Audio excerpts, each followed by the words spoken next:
Bonjour à tous, Erwan de Clarec pour Boris FX. Aujourd'hui, dans cette nouvelle vidéo, on va s'attarder sur la suite d'effets et de filtres Boris FX, c'est-à-dire la BCC 10, la Continuum Complete 10, qui est déjà disponible sur pas mal de plateformes, Avid Media Composer, Adobe Premiere et After Effects, toutes les plateformes OpenFX comme HitFilm ou Blackmagic DaVinci Resolve, et depuis quelques semaines sur les plateformes Apple avec Final Cut Pro 10 et Motion 5.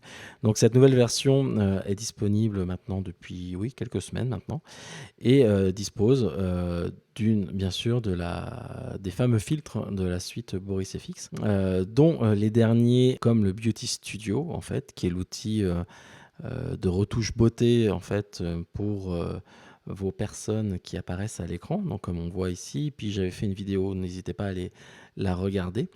Il y a tous les outils de restauration aussi d'images.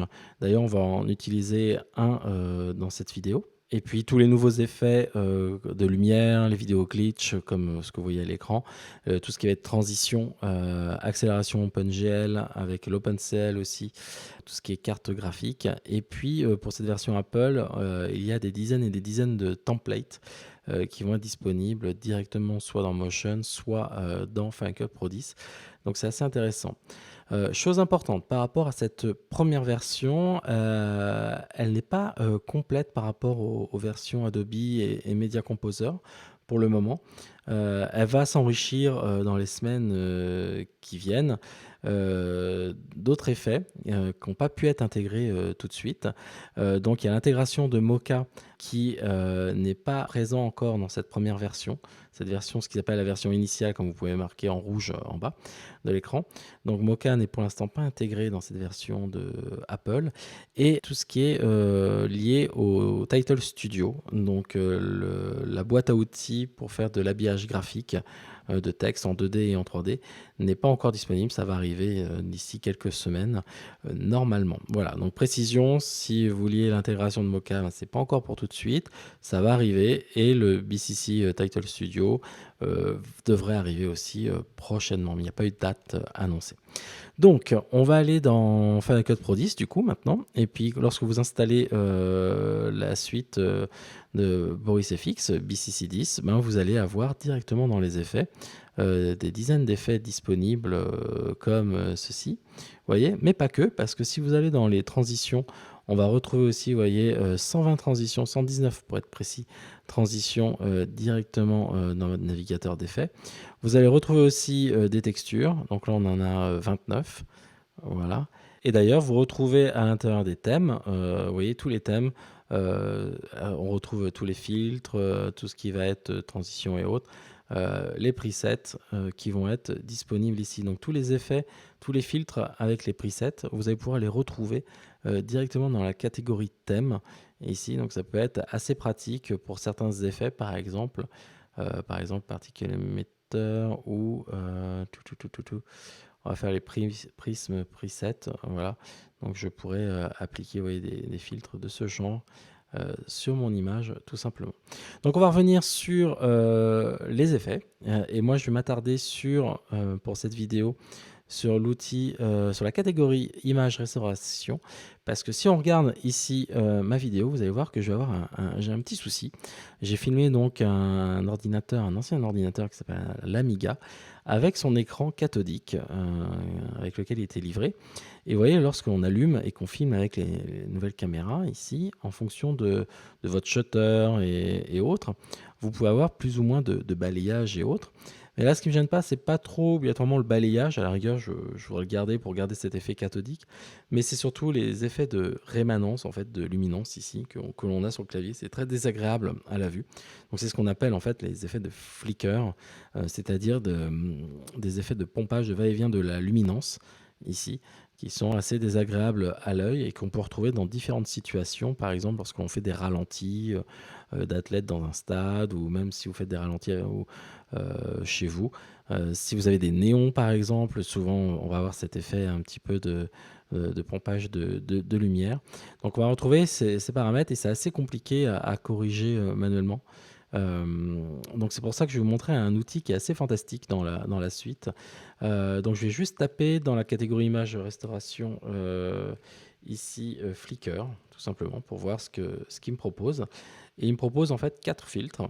En fait, au lieu d'avoir 4 filtres vraiment différents, je vais en avoir 3 plus 1. C'est-à-dire que je vais avoir un filtre global ici qui s'appelle le BCC Flickr Fixer.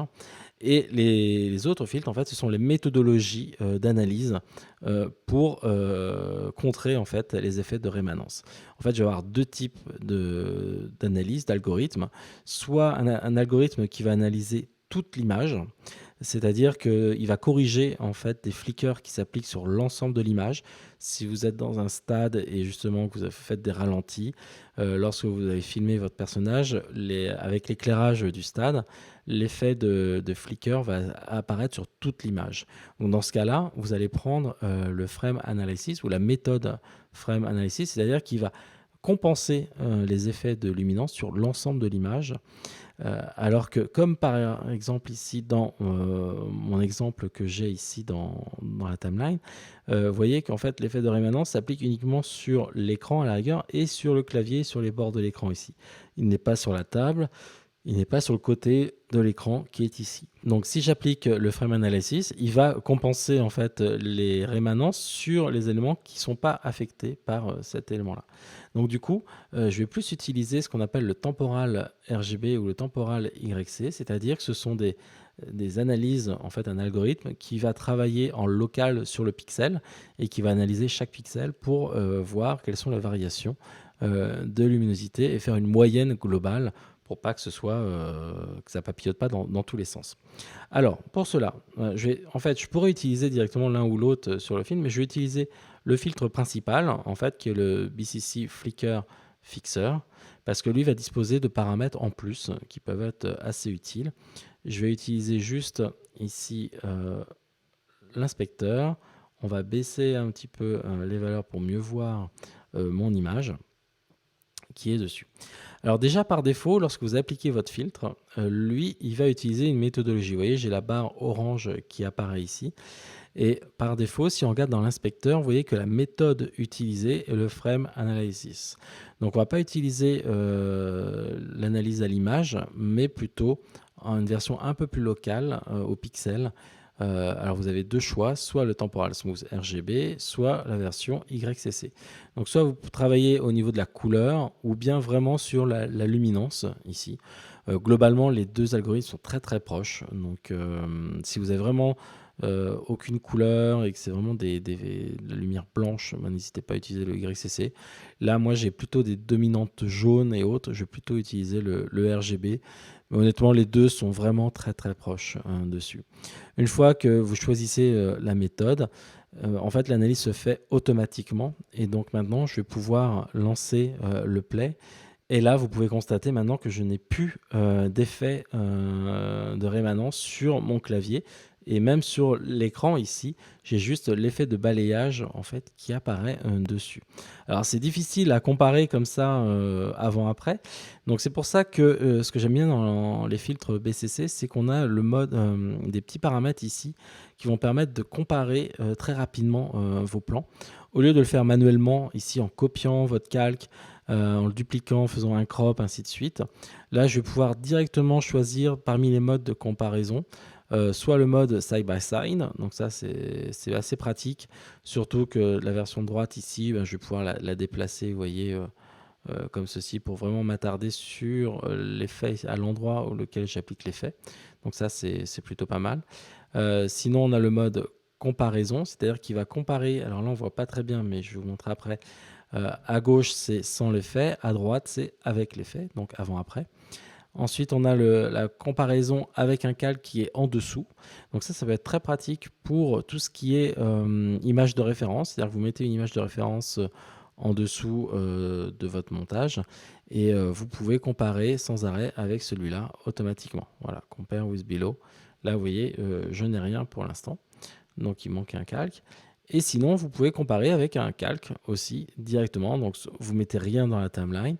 Et là, vous glissez votre calque directement dans le host layer, ici dans la zone de dépôt qui est ici. Et ça va permettre de comparer le plan par rapport à celui-ci. Donc, moi, je vais utiliser le compare tout simple. Voilà, c'est-à-dire qu'à gauche, je vais avoir avant la correction et à droite, bien sûr, le résultat. Je vais faire un rendu parce que pour voir ici l'analyse et le rendu, je vais lancer un calcul, comme ça me permet de visualiser en temps réel, avant-après, les deux images. Donc maintenant j'ai le rendu qui est fait, je vais pouvoir faire play et on va pouvoir comparer avant-après. Donc vous voyez à gauche j'ai mon effet, mon plan d'origine, vous voyez qui papillote pas mal, il y a l'effet de flicker qui est présent.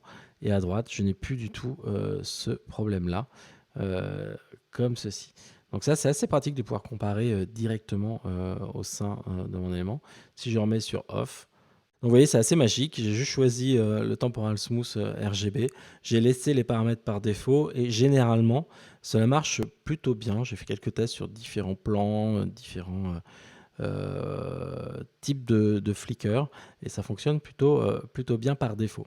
Dans certains cas, vous allez devoir personnaliser un petit peu l'effet et ce qu'on appelle tweaker, donc jouer avec les paramètres. Et je vais vous montrer quelques paramètres importants pour le BCC Flicker Fixer.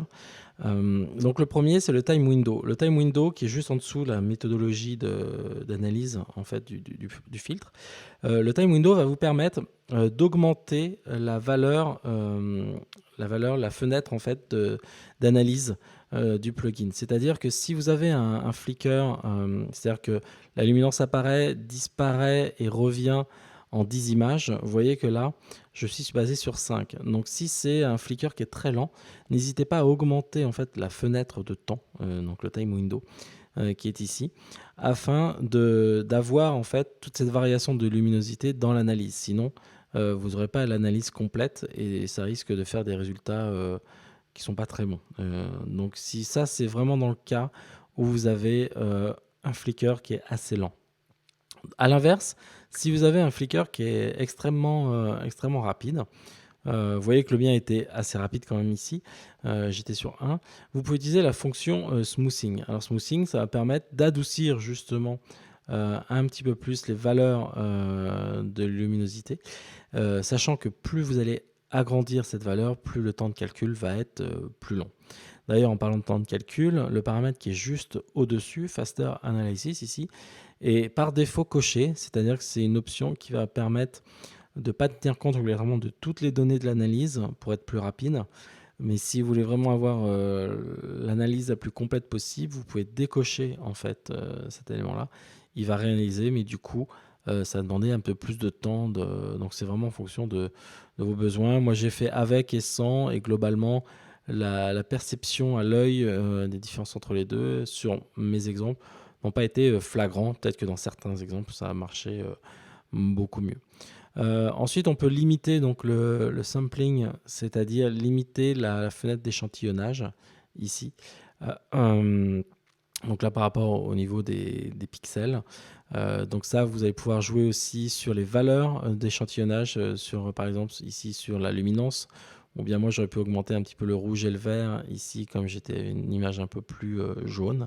Donc ça, vous allez pouvoir le gérer directement ici. Tout comme les masques, vous allez pouvoir utiliser différentes façons en fait des masques. C'est-à-dire que par défaut, si je demande à voir mon masque, vous voyez que j'agis sur toute l'image. Là, je travaille en HD. Ça va sur mon système, c'est pas très lent, mais si vous travaillez en 4K par exemple, au niveau de l'analyse, cela peut demander beaucoup plus de temps. Donc vous pouvez limiter en fait cette zone de travail en fait, d'agissement en fait du plugin via des masques. Alors soit avec des formes ici comme un rectangle. Voilà, alors je vais vous montrer ce que ça donne ici. On va mettre Mask Inside Pixel, donc c'est-à-dire que ici je vais agir à l'intérieur de cette zone qu'on a définie, qu'on va pouvoir bien sûr bouger comme ceci et changer directement et même adoucir les bords, voilà, pour que la transition se fasse mieux entre la correction et la non-correction. Mais ce qui est assez intéressant, c'est qu'on va pouvoir mettre par exemple des ronds, un ovale par exemple, ou un host layer. Donc ça peut être assez pratique parce que vous pouvez via d'autres applications sortir un alpha, une découpe noir et blanc ou bien une découpe avec un signal alpha, et ensuite l'intégrer directement dans cette zone de dépôt, ce qui va permettre de limiter en fait le rendu et l'analyse de l'effet sur une zone très précise. Donc par exemple, je pourrais limiter, ne pas demander à calculer tout ce qui est ici. Donc ça permet de gagner beaucoup de temps en fait au niveau de l'analyse, parce que si vous n'avez pas une grosse machine, ça peut demander un peu plus de temps. Et au niveau du host channel ici, en fonction de l'élément que vous avez, donc je peux travailler en luminance pour avoir la découpe, l'alpha ou l'inverse des deux, voilà, tout simplement. Voilà, voilà. Donc là, je mets pas de masque. On va dire qu'on va rendre avec le masque. Vous pouvez rendre sans le masque aussi. Ça peut être plus pratique. Et puis après, il y a toutes les informations de key justement par rapport à la sélection des éléments que vous avez. Donc par exemple, si vous voulez enlever un effet de flicker sur le visage d'une personne, vous pouvez faire une incrustation en fait de la peau, et agir uniquement sur cette zone-là et garder l'effet de flicker ailleurs dans l'image. Voilà pour cette présentation de l'outil anti-flicker de BorisFX Continuum Complete 10, qui est maintenant et enfin disponible sur Final Cut Pro 10 et Motion 5. Si vous voulez plus d'informations, n'hésitez pas à aller sur le site de BorisFX. Non plus, n'hésitez pas à aller dans la rubrique documentation, où vous allez pouvoir retrouver en fait la documentation de tous les filtres. Chaque paramètre est expliqué, donc c'est extrêmement important de vous référencer en fait sur cette base-là pour pouvoir comprendre, tellement qu'il y a d'effets. C'est un peu dur de retenir obligatoirement tout. N'hésitez pas à aller directement sur le site de BorisFX pour retrouver justement les différents paramètres et utilités de certains filtres. Voilà. En tout cas, à très bientôt pour une prochaine vidéo sur BorisFX. Ciao, ciao, bye bye.